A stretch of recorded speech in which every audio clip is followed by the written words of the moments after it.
boil this down to its essence. When it comes to uncovering what happened in airline disasters and connecting the inevitable dots to terrorism, no one does it better than the United States. No one.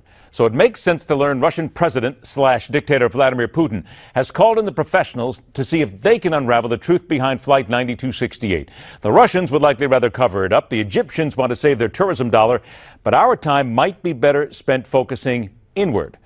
So let's get to it. He's president of the Law Enforcement Legal Defense Fund. More important for this conversation, former assistant director of the Criminal Investigative Division at the FBI. Let's welcome back Ron Hosko.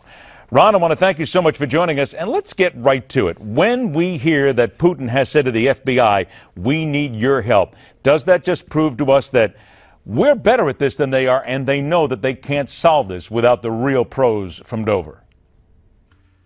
The truth is the FBI has vast experience in this area and tremendous expertise. They have a capability that I think is probably unmatched around the world. In the wake of our efforts in Operation Enduring Freedom, the FBI created the Terrorist Explosive Device Analytical Center called the TDAC in about 2003 that brings together not just FBI personnel and experts, but those from the military and other government agencies as well. So there's a great capability here. Ron, if you could give us a little bit of an insight here, because from what we've learned and what we're assuming at this point, always, and we know that assuming is sometimes bad, where this bomb was placed, and it may have been a very small device, you would have to guess that much of the bomb has now been vaporized, that there are minute pieces sitting on the ground somewhere. It could be anywhere in a 3 to 10 mile radius, if you will.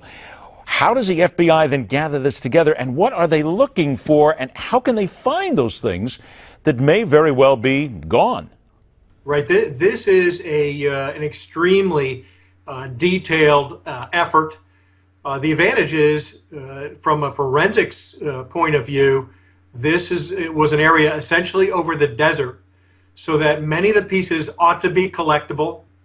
Even if some have buried themselves slightly into the earth, you could, with metal detectors, identify, locate, and bring back a lot of pieces over essentially a flat piece of land.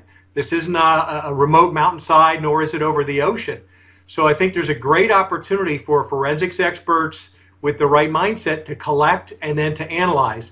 Yes, some of the device, if it was a device, would be vaporized.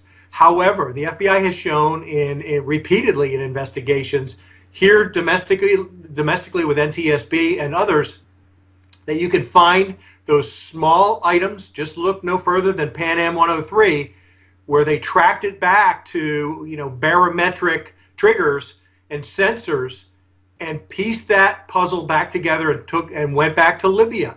So this can be done. It's over a piece of the world where it ought to be advantageous to do that sort of work. Fair to say, though, that the terrorists are getting better at it every single day, and I've had some people who are experts in this tell me that many times the terrorists are ahead of us when it comes to figuring out how to hide it from our investigators.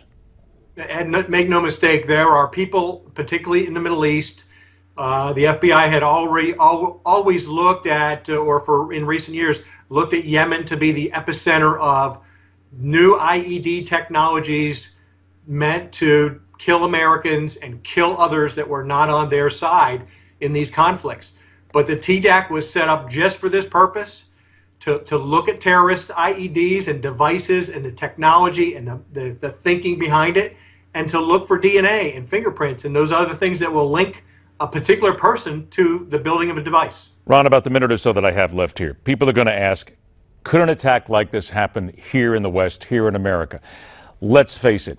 We've had critics on, Congressman John Mica and many others, who have talked to us about how inadequate the TSA is. And what we're talking about here is somebody who snuck their way in, got their way in, allegedly, as an employee who was able to do this at the point of origin, getting it onto the aircraft. Your opinion, is there any doubt in your mind that we are just as susceptible here in so many ways, that we could do a whole lot more?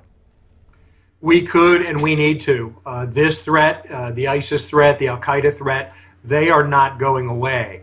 And we've seen repeated Inspector General reviews where devices, whether it's a mock handgun or a mock explosive device, have been passed through TSA security. So TSA must do a better job. And it's not just on the plane itself, it's that bubble around the airport. 20 seconds left here. Is there any doubt in your mind then that right now, as we speak tonight, that there are people in airports around America who are considering ways to see if they can do this kind of damage?